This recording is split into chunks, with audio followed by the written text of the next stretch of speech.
Assalamualaikum warahmatullahi wabarakatuh.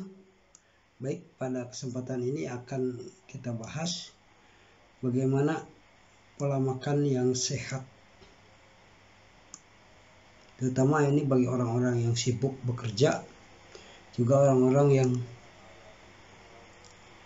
selalu mengabaikan pola makan yang sehat dengan berbagai akibatnya. Dulu kita sering mendengar slogan 4 sehat 5 sempurna. Seiring dengan berjalannya waktu, perkembangan zaman, Kementerian Kesehatan Republik Indonesia sudah merevisi slogan 4 sehat 5 sempurna ini menjadi pola makan dengan gizi yang seimbang.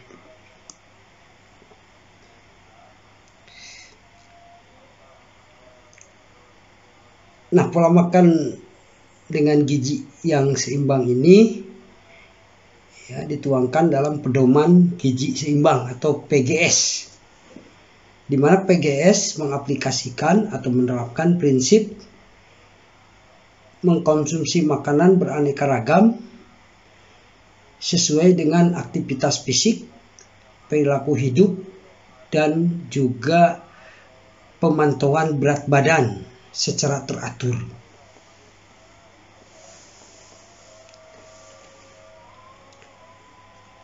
Pedoman ini juga mengatur pola makan sehat dengan gizi seimbang, di mana prinsip 4 sehat 5 sempurna itu dikolaborasikan atau disempurnakan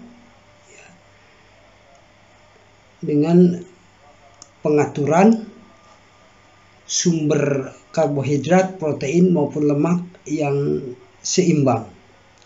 Juga terdapat buah dan sayuran sebagai sumber vitamin dan mineral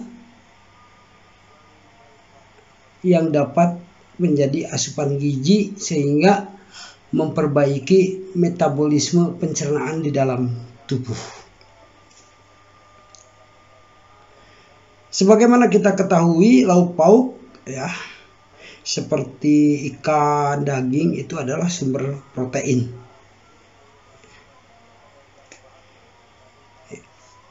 Nah, protein ini berguna untuk pembentukan sel-sel tubuh atau perbaikan sel-sel tubuh, dimana setiap hari akan terjadi penggantian sel-sel tubuh yang rusak diganti dengan sel-sel tubuh yang baru melalui makan makanan yang mengandung sumber protein. Protein ini terdiri dari beberapa asam amino, di mana ada asam amino esensial dan asam amino non esensial.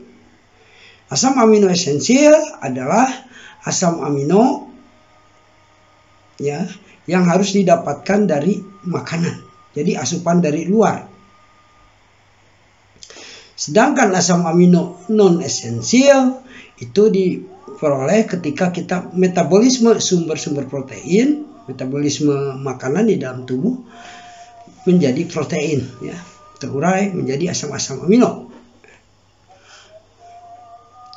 Demikian juga dengan lemak. Lemak pun ada lemak non esensial, ada lemak esensial, Nah, selain itu juga kita harus selain karbohidrat, karbohidrat yang terkandung di dalam buah-buah, di dalam beras,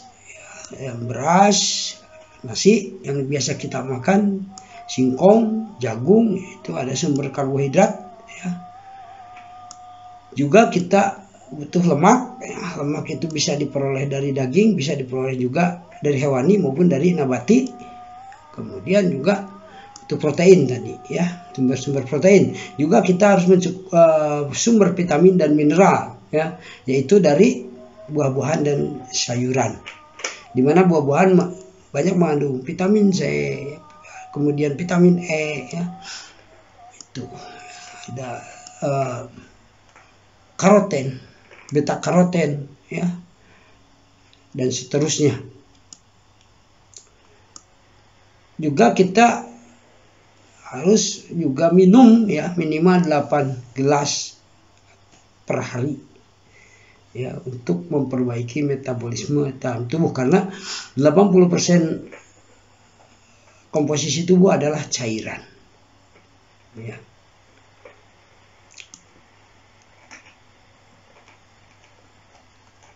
Nah, yang sering terjadi, ya, yang tidak bisa dipungkiri,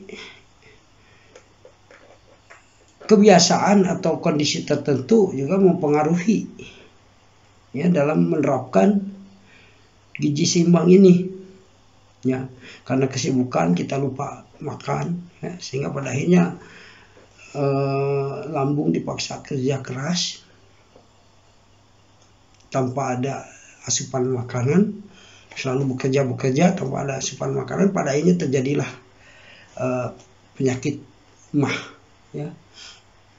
Kalau terus menerus akan terjadi kronis, mah kronis, karena di situ ada gesekan-gesekan lah dalam lambung itu, ya, sehingga terjadi luka. Dari luka itulah akan menimbulkan pedih, ya, karena timbul juga asam di situ, asaman, akhirnya perih, ya, mahnya menjadi terganggu. Nah, yang penting dalam melaksanakan kegiatan yaitu pertama tidak melewatkan sarapan. Ini sarapan ini merupakan waktu makan paling penting, sebab dari sinilah memperoleh energi untuk beraktivitas selama seharian. Dengan sarapan yang sehat juga dapat melindungi Anda dari berbagai risiko penyakit, ya, termasuk diantaranya diabetes tipe 2, ya. Beberapa makanan untuk sarapan yang dapat menjadi pelengkap pola makan sehat, diantaranya makanan dengan karbohidrat kompleks, ya, jadi karbohidratnya lengkap, ya. Ya, misalnya kita makan sarapan dengan nasi merah, itu bagus karena mengandung banyak vitamin B, selain karbohidrat vitamin B, ya, juga di oatmeal itu juga sereal, ya, biji-bijian. Kemudian juga yang banyak mengandung setinggi serat, ya, sehingga pada akhirnya dengan tinggi serat ini akan merangsang getah cerna untuk bisa melakukan metabolisme tubuh yang baik, ya. Seperti buah, sayuran, juga sereal, gandum, ya, juga banyak lagi, ya. Kemudian sumber protein, ya, seperti kacang-kacangan, ini sumber protein nabati, ya, biji-bijian, kemudian susu, ya, susu sumber protein juga lengkap, ini sumber gizi dalam susu. Kemudian telur maupun yogurt, ya.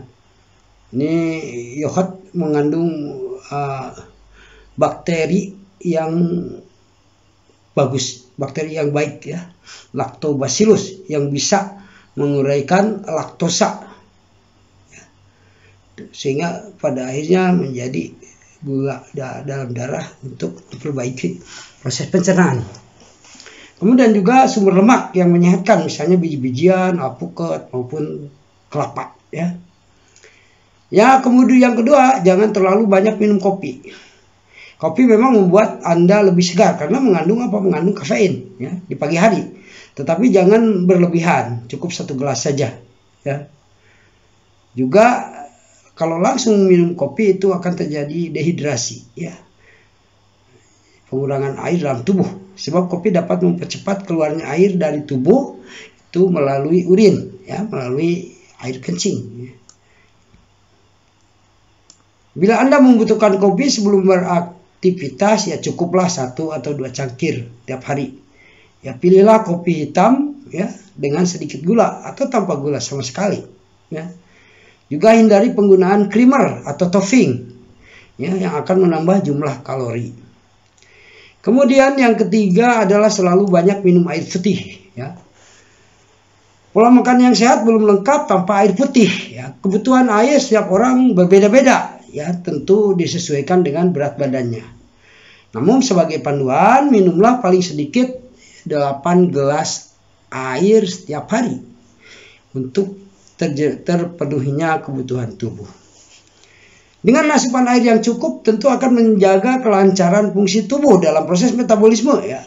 Juga melindungi Anda, ya, dari dehidrasi, kekurangan cairan tubuh, ya. Karena ketika dehidrasi maka akan cenderung mengirimkan sinyal lapar. Nah, lapar yang keliru. Padahal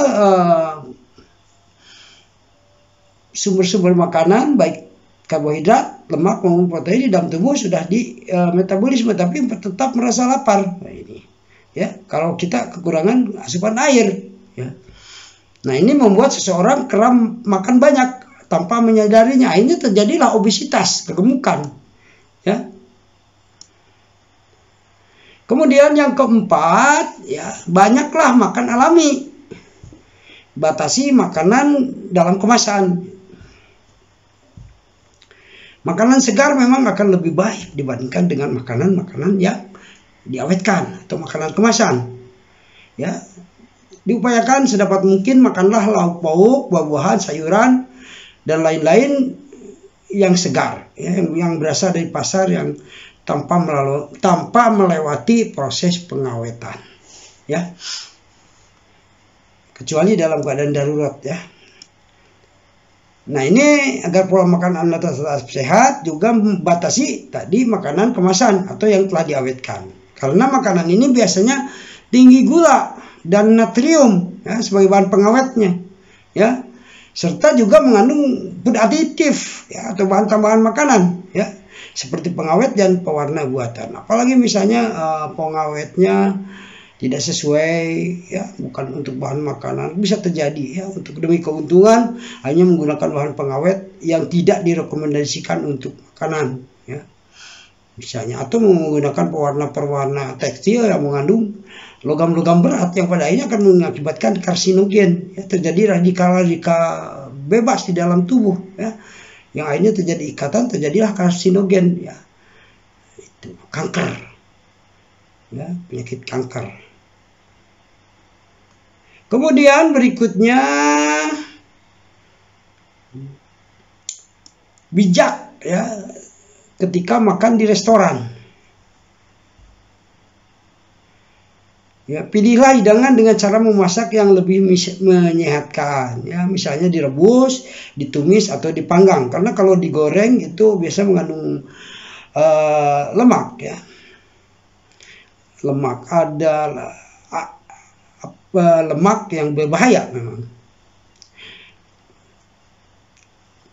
Batasi konsumsi makanan yang digoreng dengan metode deep fry, ya, yaitu dimasak. Deep fry itu dimasak dengan panas tinggi, kemudian diberikan minyak dan lemak tambahan.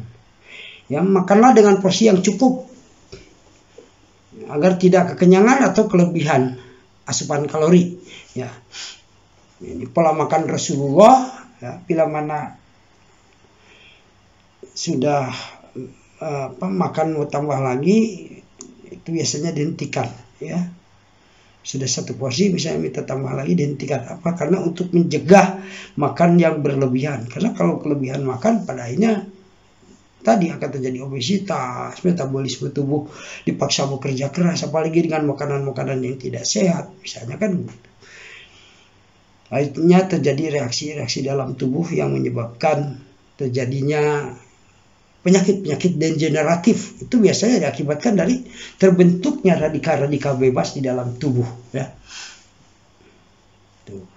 Zat-zat radikal bebas, ya. Karena pada intinya, ya, zat-zat makanan atau unsur-unsur atau atom-atom dalam bahan makanan secara kimiawi akan mencari pasangan-pasangannya, itu. Maka terbentuk radikal bebas mencari pasangannya, misalnya ada logam berat, terjadilah reaksi dengan logam berat, ya. Terjadilah pertumbuhan sel yang tidak terkendali, jadilah kanker, jadilah tumor, ya. Kemudian jangan makan berlebihan. Nih tadi, ya, jangan makan berlebihan, ya. Jadi porsi harus tetap seimbang, Berhentilah ya tadi, berhenti makan ala Rasulullah Shallallahu Alaihi Wasallam. Berhentilah kira-kira ketika Anda sudah mencapai 80% rasa kenyang ya. Kalaupun misalnya Anda masih lapar, coba tunggu 10 menit sebelum makan sedikit lagi ya. Karena kalau makan berlebihan tadi akan berdampak berat ya, berdampak untuk terjadinya penambahan berat badan ya. Dampak negatif untuk berat badan, juga mengganggu ya, metabolisme tubuh ya, kerja pencernaan ya. Porsi makan yang berlebihan juga dapat meningkatkan risiko berbagai gangguan-gangguan kesehatan yang lain. Tadi sudah dijelaskan ya. Kemudian yang berikutnya, perbanyak konsumsi buah dan sayuran ya. Makan yang sehat tentu harus berisikan sayur dan buah, karena sayur dan buah sumber vitamin ya, sumber vitamin dan mineral.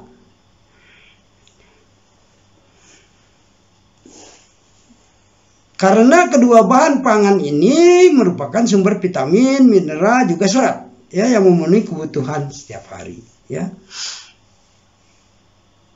Juga di buah dan sayuran ini banyak mengandung zat fitokimia ya, serta antioksidan ya, yang membantu mengurangi risiko berbagai penyakit.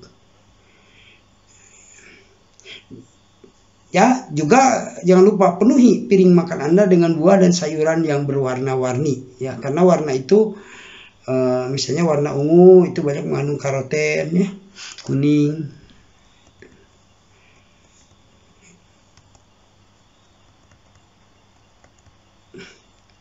Kemudian selanjutnya, makanlah dengan pola teratur dan tepat waktu.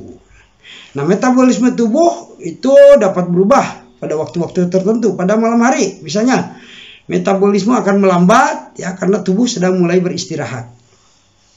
Maka itu dianjurkan untuk makan sebelum larut malam. Kebiasaan makan secara teratur juga dapat membantu tubuh mengontrol kolesterol dan menurunkan risiko obesitas atau kegemukan. Nah, ini dilansir juga ditemukan dalam beberapa penelitian terbitan jurnal Proceedings of the Nutrition Society tahun 2016. Kunci pola makan yang sehat yakni menerapkan pedoman gizi seimbang ya. Nah, ini berarti Anda perlu mengkonsumsi makanan dengan sumber karbohidrat, buah-buahan, sayuran, lauk pauk, sumber lemak dan protein dalam jumlah yang sesuai dengan berat tubuh tadi ya. Kemudian juga selalu kita mencermati jenis makanan, porsi dan waktu makan, serta keamanan pangan. Tadi ya, kita kurangilah makan makanan dalam kemasan atau makanan-makanan yang diawetkan ya, karena ada juga yang sehat, juga ada yang tidak sehat ya. Kebanyakannya tidak sehat ya. Banyak ditemukan oleh Direktorat Jenderal Pengawasan Obat dan Makanan menggunakan food aditif yang tidak sesuai untuk makanan ya, menggunakan pewarna tekstil misalnya, itu mengandung logam-logam berat ya, dari mulai timba, mangan ya, arsen, itu yang pada akhirnya akan menyebabkan kerusakan metabolisme dalam tubuh, merusak organ-organ tubuh ya. Disitulah akan terjadi penyakit-penyakit berat ya.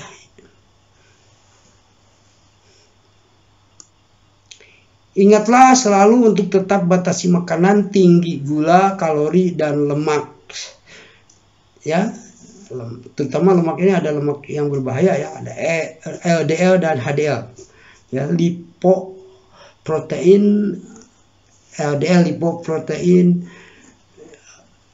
density ya, low lipoprotein density, high HDL high density lipoprotein ya. Itu ada lemak yang bereaksi dengan protein, itu lipoprotein ya. High density ya, berat jenis tinggi, itu yang bagus. Ada low density, berat jenis rendah ya. Nah, itu harus diperhitungkan juga itu, sehingga pada akhirnya tidak berdampak buruk bagi kesehatan. Demikian yang bisa kami sampaikan. Mudah-mudahan menambah pengetahuan, juga bisa digunakan dalam aktivitas kita sehari-hari, terutama menjaga pola makan agar kita selalu hidup sehat, ya, sehat dan sejahtera. Itulah kunci hidup. Wallahu muwaffiq ila aqwamit thoriq. Wassalamualaikum warahmatullahi wabarakatuh.